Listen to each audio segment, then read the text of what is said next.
দেশ বিরোধী গোলামী চুক্তির অপরাধে আমেরিকার সাথে যে রিসিপ্রোকাল ট্রেড নামে একটা অবৈধ অগণতান্ত্রিক এবং গোলামী চুক্তি করেছে ডক্টর মোহাম্মদ ইউনূস, সেই গোলামী চুক্তি বাতিলের দাবিতে আমরা তেঁতুলিয়া থেকে আমাদের এই রুট মার্চ শুরু করেছি।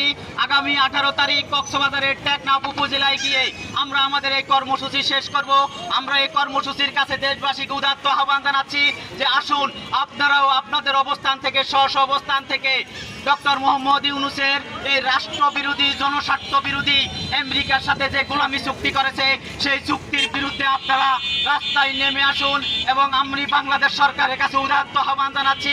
বর্তমানে বাংলাদেশে যে সংসদ চলছে এই সংসদে ডক্টর মোহাম্মদ ইউনূসের আমেরিকার সাথে গোলামী চুক্তি বাতিল করতে হবে এবং ডক্টর মোহাম্মদ ইউনূস সহ উপদেষ্টাদেরকে অনতি বিলম্বে গ্রেপ্তার করতে হবে। তাদেরকে কোনোভাবে দায় মুক্তি দেওয়া যাবে না এবং বাংলাদেশ থেকে তারা কোনোভাবেই যেন পালিয়ে যেতে না পারে। ডক্টর মোহাম্মদ ইউনূস শিশুদের হামের টিকা দুর্নীতি করে খেয়ে ফেলেছে, হামের টিকা ক্রয় করে নাই, সেই জন্য হামের টিকার অভাবে এই দেশে 650 জন শিশু নিহত হয়েছে। এই শিশু হত্যার দায়ে পাটপাট ডক্টর মোহাম্মদ ইউনূস শুধু ইউনূসকে অনতি বিলম্বে গ্রেপ্তার করতে হবে। এই ডক্টর মোহাম্মদ ইউনূসের গ্রেপ্তারের দাবিতে আমরা আমাদের রোড মার্চ কর্মসূচি শুরু করেছি। যে আজকে 16ই জুন আমরা তেঁতুলিয়া থেকে আমাদের এই কর্মসূচি শুরু করেছি।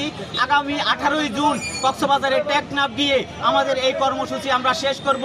আমরা প্রত্যেকটা জেলা উপজেলা অফিস এইভাবে পায়ে হেঁটে পদযাত্রা করে জনগণকে উদ্বুদ্ধ করব, আহ্বান জানাবো এই গোলামী চুক্তির বিরুদ্ধে তারাও যেন রুখে দাঁড়ায়, দুর্নীতি চাঁদাবাজির বিরুদ্ধে তারাও যেন রুখে দাঁড়ায়। আজকে দুর্নীতি চাঁদাবাজি জনজীবন অতিষ্ঠ হয়ে গেছে।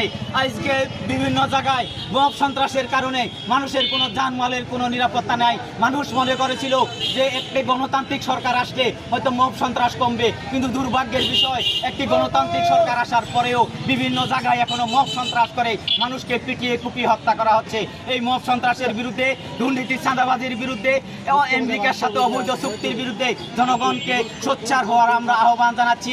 আমি আপনাদের মাধ্যমে দেশবাসীকে, আইনশৃঙ্খলা রক্ষাকারী বাহিনীকে আমাদের পাশে থাকার উদাত্ত আহ্বান জানাচ্ছি।